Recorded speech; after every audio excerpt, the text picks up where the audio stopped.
So বন্ধুরা, তোমাদের Facebook ভিডিওতে কপিরাইট এবং পলিসি ইস্যু এসেছে কি না কীভাবে চেক করবেন, চলো শুরু করা যাক।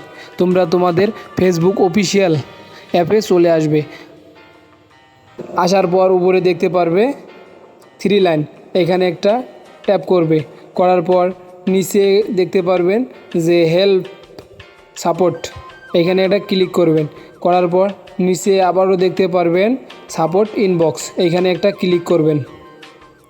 করার পর দেখতে পারবেন রিপোর্ট অ্যাবাউট আদার্স, এখানে একটা ক্লিক করবেন। করার পর দেখতে পারবেন এখানে আমার কপিরাইট এসেছে, এখানে ভিডিওতে একটা ক্লিক করবেন। করার পর একটু ওয়েট করবেন। ওয়েট করার পর দেখতে পারবেন নিচে একটি অপশন এসেছে, এখানে একটু ক্লিক করবেন। করার পর ডিলেট মেসেজ, এইখানে একটা ক্লিক করবেন। করার পর আবারও ডিলেট মেসেজে ক্লিক করবেন। করার পর দেখতে পারবেন আপনাদের ভিডিও ডিলিট হয়ে গেছে। সবগুলো এভাবে ডিলিট করে দেওয়ার পর আবারও ব্যাগে আসবেন। আসার পর নিচে আবারও একটু দেখতে পারবেন অপশন ইওর অ্যালার্টস, এখানে একটা ক্লিক করবেন। করার পর দেখতে পারবেন আমার এখানে টিকমার্ক দেখাইতেছে, আমার এখানে কোনো কপিরাইট নেই, কোনো পলিসি ইস্যু নেই।